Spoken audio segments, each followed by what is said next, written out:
Welcome to the Weekly MindSweep number 204, Mind Your Business, Belonging. Belonging for the creative entrepreneur. Why some spaces feel wrong and how to find or build the ones that feel like home. In 2020, when the entire world was turning upside down, I re-entered the entrepreneurial space in the only way we could, by moving online. After the exhausting experience of running a business from our dining room tables, we were all searching for something steady and for somewhere we belonged. I joined Facebook groups, masterminds, free and paid communities, and groups of networking circles. I found myself in countless Zoom meetings with strangers, all trying to connect through a Brady Bunch screen of blended humans. With each new space I entered, my nervous system quietly asked the same question. Is it safe to be myself here? And each time the answer came a bit too quickly. Maybe not. For a neurodivergent brain, one wired for pattern recognition, emotional nuance, and deep authenticity, those subtle signals land hard and fast. Some spaces were drenched in the neon pink hustle culture. That rise and grind mentality felt like punishment to the soft, intuitive way my brain operates. Others were so narrowly focused that creativity felt like a burden. Some claimed to be inclusive, but practiced quiet exclusion or insisted on a play bigger mentality before even learning my name. Many were so polished that perfection suffocated authenticity, with flawless backgrounds, scripted talking points, and perfectly curated individuals who seemed devoid of ever having experienced a messy journey. In every one of these environments, the tightness formed in my chest. You know this feeling, that spark behind your sternum that signals, this isn't my room, these are not my people, and I don't belong here. And perhaps most importantly, I felt I don't feel safe bringing all of me. Eventually, after many self-regulation breaks, deep breaths, and long walks in nature, I realized something pivotal. I wasn't searching for a specific demographic, niche, or industry. I was looking for a particular mindset, a creative, neurodivergent, heart-first mindset. A multi-passionate, curious, intuitive, and wildly imaginative perspective. A brain that didn't need to perform to be valid. One that questioned hustle culture instead of idolizing it. I wanted a mindset that valued humanity just as much as strategy. A mindset like yours. When I couldn't find a space that genuinely honored those kinds of minds, I recognized the importance of intentionally creating an environment that fosters belonging for creative, multi-passionate entrepreneurs. And so I created one. The Chickbook Creative Community is an ecosystem for the creatively wired, the outside of the box thinkers, the neurodivergent entrepreneurs, and those who wish to lead with heart rather than urgency. It's not just a club or organization, it's a room where individuals' identity doesn't matter as much as their mindset. Our community demonstrates that belonging is intentionally cultivated, fostering safety and trust through an understanding of biological, social, and identity needs, all of which are approached with a daily and weekly practice and clear intention. This week, let's get curious about how belonging shows up in our creative lives and businesses.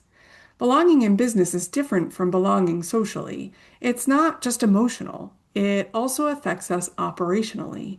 It impacts visibility, pricing, confidence, creativity, collaboration, risk taking, clarity, capacity.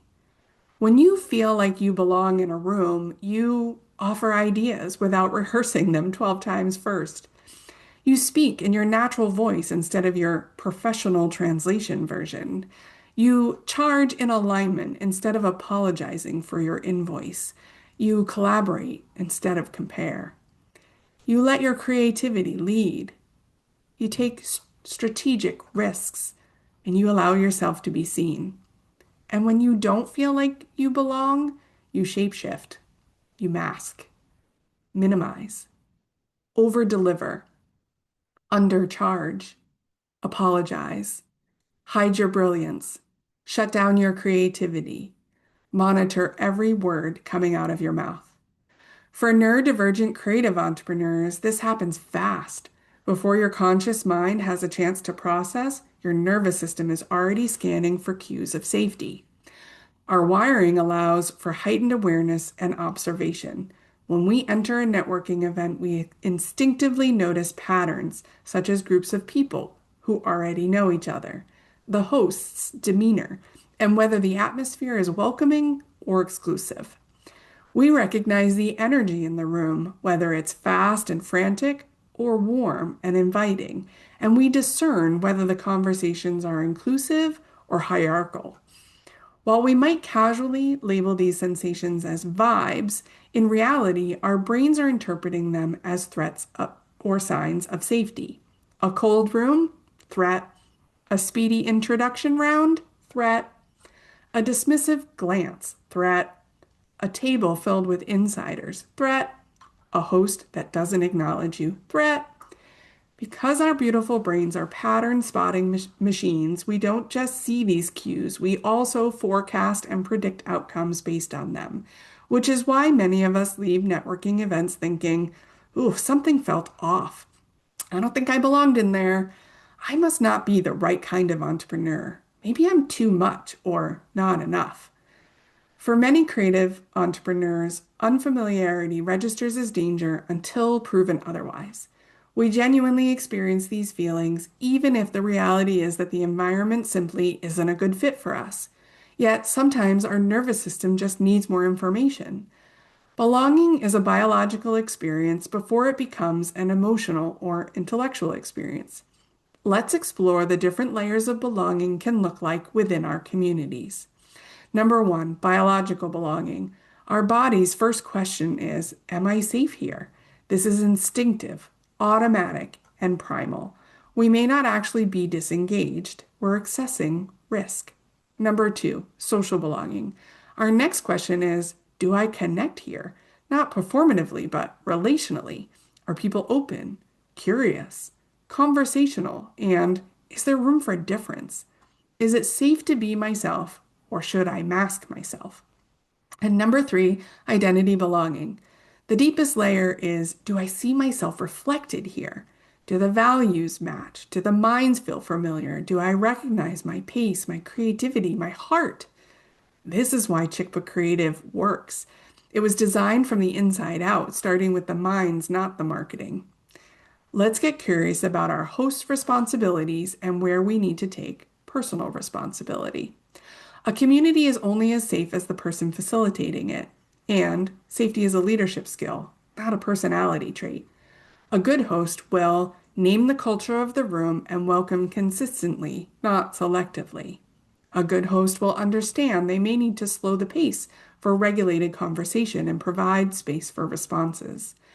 A good host will model curiosity, not judgment, and actively include neurodivergent patterns and communication styles. And a good host will normalize differences and create cycles of participation that don't require performance, designing a space where no one has to compete for belonging. A great host understands that you can't force belonging, but you can absolutely build the conditions where belonging becomes inevitable. All of that said, belonging is not passive. Belonging is something you co-create. You also have a responsibility to notice when your nervous system wants to flee and stay long enough to gather actual data, to regulate instead of retreat, to give the room a second chance if the only barrier was unfamiliarity and experiment with microvisibility.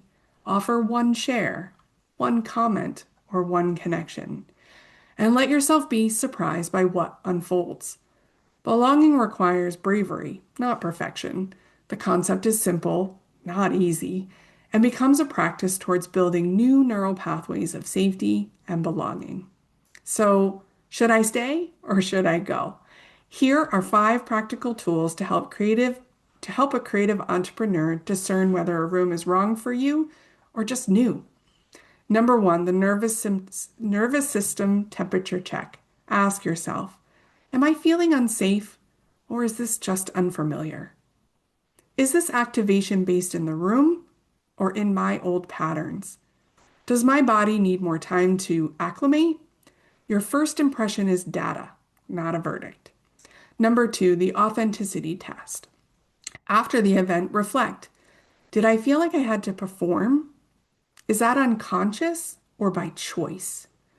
Did I downgrade my creativity or honesty? Did I feel like too much or not enough? If authenticity costs too much, the room may not be for you. Number three, the curiosity cue. A good room invites curiosity. Ask yourself, did anyone ask genuine questions or did we just use small talk? Did I feel welcome to share my thoughts and perspectives? Did the host model an inclusive conversation? If the vibe was prove yourself, that can be a red flag. Number four, the value alignment scan. Belonging deepens when values match. Reflect. Did the people here operate from hustle or humanity? Do their goals and values align with mine? Does this room elevate me or deplete me? If your body says no, for now, you must trust it. And number five, the mirror moment. Think about, did I see myself reflected in this room? Not in the demographics, but in the minds. Do the people here think, feel, and create like I do? If not, it might not be your room. And that's not failure, it's clarity. Belonging in business isn't about fitting in. It's about finding or creating the room where your whole self comes online. I didn't start the Chickbook Creative Community because I needed to host a networking group. I started it because the rooms I joined didn't celebrate the minds that I loved the most.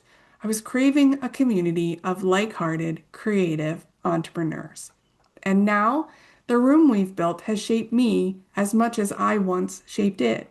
It softened me, challenged me, expanded me, and reminded me again and again that belonging isn't a destination, it's a practice. Belonging is a muscle we build to co-create an ecosystem. Belonging is built through one honest conversation, one regulated nervous system, and one courageous share at a time. Because when you finally discover or build the room where your mind truly belongs, you stopped auditioning for a seat at someone else's table and instead become the table that others are grateful to find. My two questions for you this week are, which belonging cue matters most to you? Feeling seen, feeling understood, or feeling invited into the conversation? What does belonging feel like in your body? And when was the last time you experienced it in a business setting? Are you ready to build belonging in your business? If this conversation stirred a recognition, a longing, or a moment of, oh, I've been leaving myself behind, you don't have to navigate that alone. Belonging isn't just a feeling, it's a strategy, it's a nervous system state, and it's the foundation of every aligned business decision you'll ever make. In a MindSweep mapping session, we'll trace the moments where you disconnect from yourself in your work, pricing, visibility, creativity, client dynamics, and map a way back to belonging that feels safe, grounded, and authentic to you. Together, we can reconnect your values, your voice, your nervous system, your creative wiring, and the way that business supports the real you. If you're ready to stop shape shifting and start showing up with clarity, confidence, and belonging, let's map your brain, your business mapped. And if you already know where you're ready to build something powerful, sustainable, and true to you, you can book a free consultation to explore how I can support your business and your brain as a strategist, creative partner, and thought partner who actually gets how you are wired. All of these resources can be found on my website at chickbookcreative.com.